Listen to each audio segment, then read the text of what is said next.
दोस्तों नमस्कार, आप सभी का स्वागत है आपके अपने YouTube channel study with DSLG में। साथियों, आज की इस वीडियो में हम बात करेंगे 69,000 शिक्षक भर्ती और TGT PGT शिक्षक भर्ती से जुड़ी हुई प्रमुख खबरों के साथ साथ आज की कुछ प्रमुख खबरों को। तो आप सभी लोगों से निवेदन है कि वीडियो को बिना स्किप किए हुए अंत तक देखें, जिससे वीडियो में शेयर की गई सारी जानकारी को आप आसानी से समझ सकें। तो आइए साथियों शुरू करते हैं आज का वीडियो। सबसे पहले बात कर लेते हैं शिक्षक भर्ती में फंसा आरक्षण पेच, क्या है खबर, जानेंगे इसे विस्तार से। आप सभी लोग देख सकते हैं शिक्षक भर्ती प्रक्रिया पर फंसा आरक्षण का पेच। KGMU में शिक्षक भर्ती की प्रक्रिया आरक्षण के पेच से नहीं निकल पा रही। आरोप है कि इसके विज्ञापन में आर्थिक रूप से कमजोर कोटे में तय से ज्यादा पद दे दिए गए हैं। राष्ट्रीय अनुसूचित जाति आयोग से इसकी शिकायत की गई है। आयोग ने KGMU कुल सचिव से जवाब मांगते हुए 18 जनवरी को तलब किया है। इस अवधि तक भर्ती प्रक्रिया बाधित कर रहने की आशंका है। KGMU ने पिछले साल जुलाई में शिक्षकों के 200 पदों पर भर्ती के लिए विज्ञापन निकाला था। अनुसूचित जाति जनजाति चिकित्सा शिक्षक एसोसिएशन ने इसमें आरक्षण के नियमों की अनदेखी का आरोप लगाते हुए आयोग से शिकायत की है। एसोसिएशन के महासचिव डॉक्टर हरिराम का आरोप है कि EWS कोटे में 10% से ज्यादा आरक्षण दिया गया है, जिससे अन्य आरक्षित वर्ग के पद कम हो गए हैं। उसके अनुसार 220 में से सिर्फ 111 पद नए हैं, बाकी बैकलॉग भर्ती के हैं। ऐसे में EWS कोटा सिर्फ 111 पदों पर ही होना चाहिए, लेकिन KGMU ने इस कोटे में 23 पद कर दिए हैं। यह नियमों के खिलाफ है। और KGMU विज्ञापन में आर्थिक रूप से कमजोर के कोटे में तय से ज्यादा पद देने का आरोप और राष्ट्रीय अनुसूचित जाति आयोग ने लिया संज्ञान। कुल सचिव तलब 18 तक प्रक्रिया बाधित रहने की आशंका है। तो साथियों, ये लगातार मुद्दा गर्माता हुआ है आरक्षण पेच पर, क्योंकि EWS का जब से प्रावधान किया गया तब से कहीं ना कहीं आरक्षण इसको लेकर के लगातार विवाद बने हुए हैं। अब देखना यह है कि इस भर्ती में EWS वाला जो पेच फंसा है, इस पे कुल सचिव जो है और तलब होकर के किस तरीके से अपना स्पष्टीकरण देते हैं और क्या क्लियर कर पाएंगे कि जितनी EWS आरक्षण कोटे में सीटें दी गई हैं वो पूरी तरीके से टोटली वैध है और नियमानुसार ही दी गई। जो भी अपडेट होगा इससे जुड़ा हुआ चैनल के माध्यम से शेयर करेंगे। आप सभी लोग इसके लिए चैनल से जरूर जुड़ें। आज की दूसरी बड़ी खबर के बारे में शेयर करते हैं आप सभी के साथ महत्वपूर्ण जानकारी। आप सभी लोग देख सकते हैं बेरोजगारी का आलम, चपरासी बनने की होड़ में हजारों BTech और MBA छात्र। इसे बेरोजगारी की मार कहें या काबिलियत की कमी, उत्तर प्रदेश और बिहार के हजारों प्रोफेशनल चपरासी बनने का सपना देख रहे हैं। कर्मचारी चयन आयोग यानी SSC की मल्टीटास्किंग स्टाफ यानी MTS भर्ती के माध्यम से केंद्र सरकार के विभिन्न विभागों में चपरासी, चौकीदार, जमादार, माली, गेटकीपर आदि पदों पर भर्ती होती है। इसमें आवेदन की न्यूनतम योग्यता 10वीं पास है, लेकिन पिछले सालों से इतने पढ़े लिखे अभ्यर्थी आवेदन कर रहे हैं कि सुनकर यकीन करना मुश्किल होगा। SSC मध्य क्षेत्र के अधीन यूपी और बिहार में MTech, BTech, MBA, MCA, BBA, BCA, B.Ed जैसी पढ़ाई करने वाले हजारों अभ्यर्थी MTS भर्ती की कतार में देखे जा सकते हैं। 2 साल पहले नेशनल शुगर इंस्टीट्यूट कानपुर में MTS भर्ती के लिए 8 BTech डिग्रीधारी अभ्यर्थियों का चयन हुआ था। 5 ने कार्यभार भी संभाल लिया था। तो और CA भी हैं लाइन में। आप सभी लोग देख सकते हैं मल्टीटास्किंग स्टाफ के लिए अभ्यर्थियों की स्थिति ये है। 2019, 20 और 21 का तुलनात्मक अध्ययन यहाँ पे दिखाया गया है। तो 2021 में BTech 21,889, MTech 484, इस तरीके से और सभी उच्च डिग्रीधारी अभ्यर्थी जो हैं कहीं ना कहीं 4th और उससे नीचे की नौकरी के लिए मारे भटक रहे हैं। कहीं ना कहीं ये बेरोजगारी के उच्च स्तर को दर्शाता है और शासन प्रशासन की जो रोजगार सृजन की क्षमताएं हैं उनके ऊपर एक बड़ा सवाल खड़ा करता है कि इस तरीके के इतने योग्य अभ्यर्थी होने के बावजूद भी आप सभी लोगों के पास रोजगार उपलब्ध कराने का अवसर नहीं है। तो देखना ये इस तरीके की बेरोजगारी की समस्याएं आम बनती जा रही हैं। सरकार इनसे कब निपटने के लिए युद्ध स्तर पर सोचेंगी और कुछ सोचेंगी भी, या युवाओं के लिए केवल उनके भविष्य का गला घोटकर दबाता रहा जाएगा। देखना ये है कि सरकार इस तरीके की भयावह स्थिति से निपटने के लिए, रोजगार उपलब्ध कराने के लिए किन अवसरों को तलाश कर निकालती है, जिससे योग्य अभ्यर्थी एक योग्य क्षेत्र में ही जाकर के वहां अपनी सेवा दे सकें। अब UPPSC की तरफ से बड़ी अपडेट निकल कर आई है। UPPSC अब घर बैठे डाउनलोड करें PCS परीक्षाओं के प्रश्न पत्र। लोक सेवा आयोग की नई वेबसाइट हुई शुरू, प्रतियोगियों के लिए सूचनाओं का भंडार है।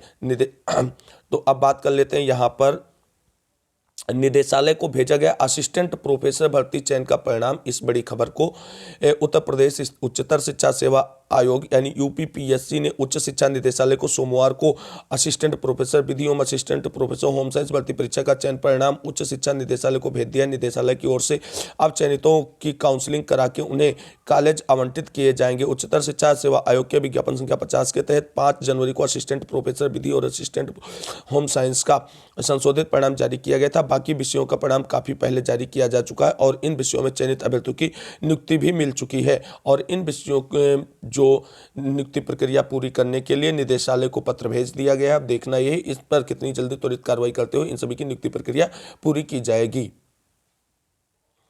रेलवे की नौकरी का इंतजार कर रहे अभ्यर्थियों की फिजिकल ट्रेनिंग शुरू। नौकरी के लिए सिर पर बोरी रखकर लगाई दौड़, भागते भागते 4 की बोरी गिरी। 502 अभ्यर्थी पहले दिन ही नौकरी की रेस से हुए बाहर। रेलवे की 3 वर्षों से नौकरी का इंतजार कर रहे अभ्यर्थियों के लिए तमाम युवाओं का सपना एक बोरी के बोझ तले दब गया। सोमवार की सर्द पहले 35 किलो का वजन लेकर कुछ युवा 100 मीटर की दूरी तय नहीं कर सके। जिन्होंने यह दूरी तय भी की तो उसमें से काफ़ी युवा अगले चरण में हुई 1 किलोमीटर की रेस निर्धारित समय में पूरी नहीं कर सके। इस वजह से कुल 502 युवाओं का रेलवे में के सपना पूरा नहीं हो सका। अब इन युवाओं को अगले भर्ती का इंतजार करना होगा।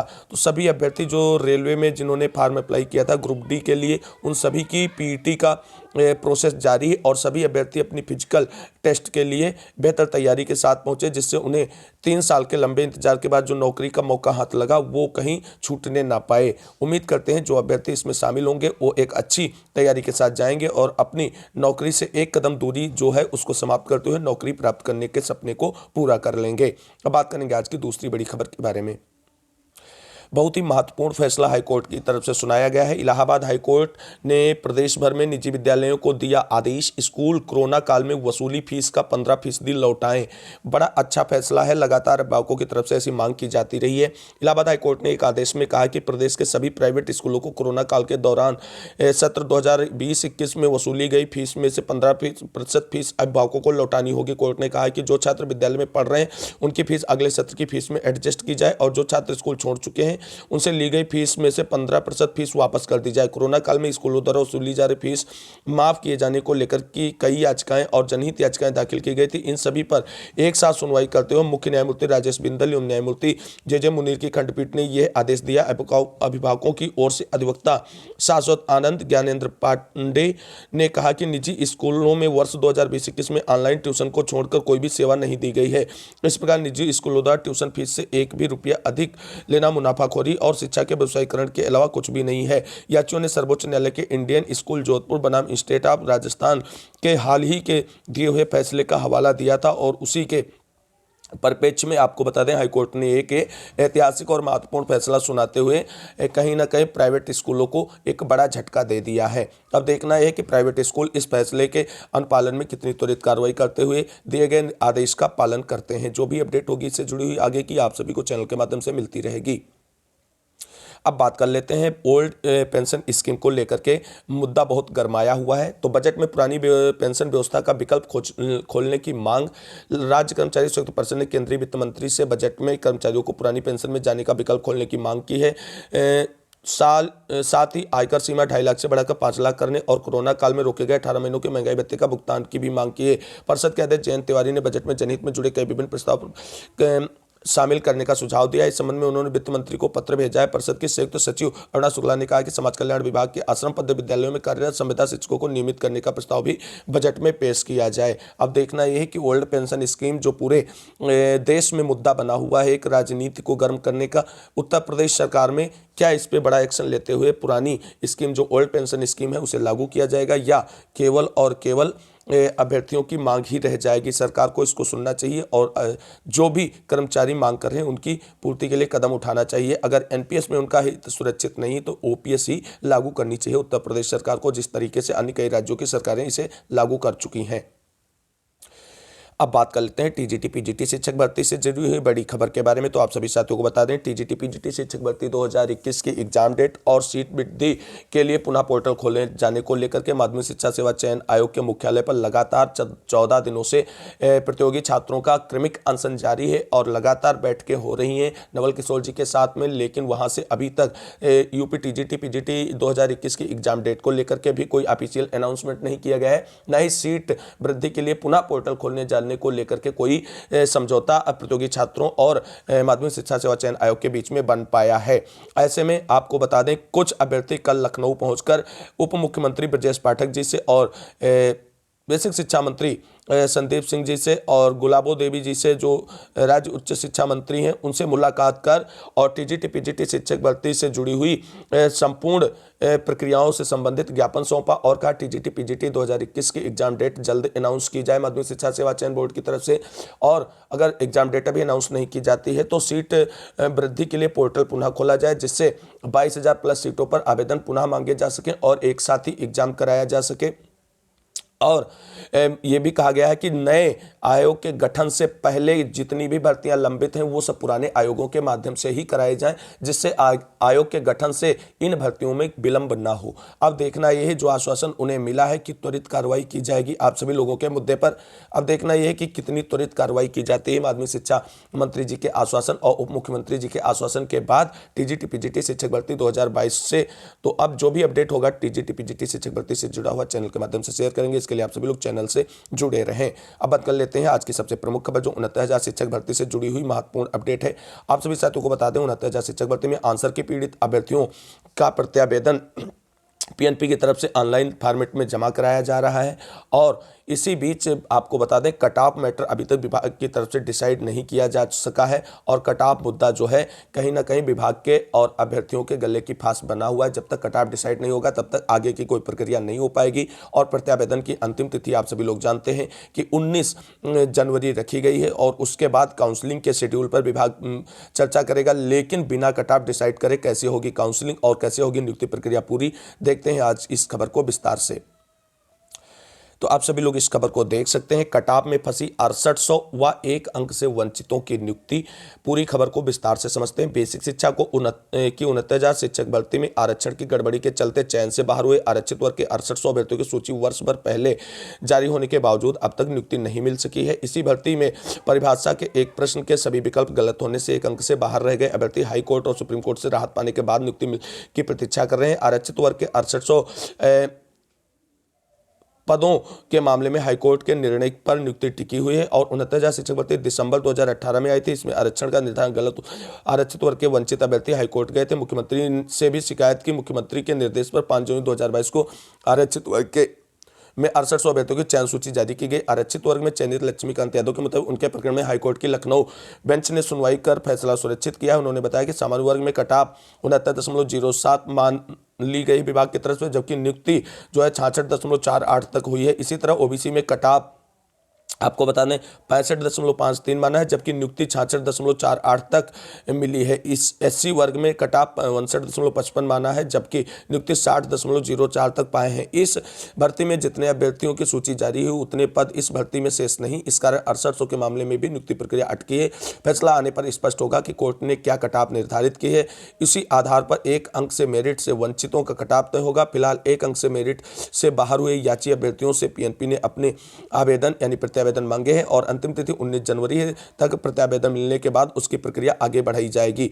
और इसी को लेकर के आपको बता दें, सचिव से मुलाकात की गई थी 6800 में चयनित अभ्यर्थियों के द्वारा और कहा गया था कि 6800 में चयनित साथियों के सचिव साहब से मुलाकात संपन्न हुई है। उन्होंने कहा कि आपके काम पर विभाग स्टेप वाइज निर्णय ले रहा और कटाव पर अभी कोई निर्णय नहीं लिया गया है, आर्डर का इंतजार है। 6800 वर्सेस 13156 वाले मैटर में जो भी आर्डर आएगा उसी के बिहाफ पे आप सभी लोगों के मामले में आगे डिसीजन लिया जाएगा और कटाव डिसाइड की जाएगी। जो भी मैटर या कटाव डिसीजन को लेकर के आदेश होगा आप सभी लोगों को उससे अवगत करा दिया जाएगा। अब देखना है 69,000 शिक्षक भर्ती में आंसर की प्रकरण से जुड़े हुए अभ्यर्थियों की प्रक्रिया प्रोसेस में है और 6800 चयनितों को हाई कोर्ट के आर्डर का इंतजार है। साथियों आप सभी को बता दें 6800 कहें या 13156 कहें, दोनों एक ही मामले की बात करते हैं और जब आर्डर आएगा तो दोनों को इंक्लूड करते हुए आर्डर आएगा और आर्डर आने के बाद ही 6800 चयनितों के बारे में कुछ विचार विमर्श विभाग करेगा। अभी इस पर कोई विचार विमर्श नहीं। हालांकि 6800 चयनित 69,000 शिक्षक भर्ती में आंसर की प्रकरण में चयनित अभ्यर्थियों की नियुक्ति प्रक्रिया से कहीं ना कहीं परेशान नजर आ रहे हैं। उन्हें यह लग रहा है कि किसी अगर नई कटाव पे उन सबकी नियुक्ति प्रक्रिया विभाग के द्वारा कर दी जाएगी तो 6800 चयनितों का मामला कहीं ना कहीं कटाव के मैटर में पुनः फंस जाएगा। इसलिए सभी अभ्यर्थी सजग हैं, लगातार अधिकारियों से संपर्क में हैं। लेकिन जब तक 6800 से 1356 वाले मामले का कोर्ट ऑर्डर नहीं आता है तब तक इस तरीके की मुलाकातों का कोई हल नहीं निकलने वाला है। और आप सभी को बता दें 6800 से 1356 वाले मामले का कोर्ट ऑर्डर अब जनवरी के बाद ही देखने को मिलेगा, क्योंकि जिस तरीके से संकेत मिल रहे हैं और जो जानकारियां निकल करके आ रही हैं वो स्पष्ट यही कह रहे हैं कि जनवरी का लास्ट वीक और फरवरी का फर्स्ट वीक जो है वो कोर्ट ऑर्डर डिलीवर डेट के लिए हो सकता है। लेकिन वो भी स्पष्ट ये है कि सरकार के आदेशा अनुसार ही कोर्ट ऑर्डर डिलीवर होगा। अब सरकार कब चाहती है, जनवरी में ही कोर्ट ऑर्डर डिलीवर कराना चाहेगी या जनवरी के बाद, क्योंकि मार्च में आपको बता दें निकाय चुनाव है। उससे पहले अगर 6800 मामले का कोर्ट ऑर्डर आता है और उसकी नियुक्ति प्रक्रिया प्रोसेस में विभाग की तरफ से कर दी जाती है तब तो कोई बात नहीं। अदरवाइज निकाय चुनाव की अधिसूचना लागू होते हुए एक बार फिर 6800 की नियुक्ति का मुद्दा फंस सकता है। ऐसे में उम्मीद की जाती है कि जनवरी का लास्ट वीक और फरवरी के फर्स्ट वीक में आप सभी का कोर्ट ऑर्डर आ जाएगा। लगभग 15 दिन आप सभी को और इंतजार करना है कोर्ट ऑर्डर को लेकर के। अगर उसके बीच में कोई भी बड़ी अपडेट निकल कर आती है कोर्ट ऑर्डर से जुड़ी हुई तो चैनल के माध्यम से शेयर करेंगे। सभी साथी जिन्होंने चैनल को अभी तक नहीं सब्सक्राइब किया प्लीज़ चैनल को सब्सक्राइब करें, बेल आइकन दबाएं, जिससे हमारे द्वारा दी गई जानकारी आप तक तुरंत पहुंचे और आप अपडेटेड रहें नई जानकारी के साथ। इस वीडियो को अंत तक देखने के लिए आप सभी को बहुत बहुत धन्यवाद। मिलेंगे अगली वीडियो में, तब तक के लिए सभी साथियों को जय हिंद, जय भारत, वंदे मातरम। आप सभी साथियों का दिन शुभ हो।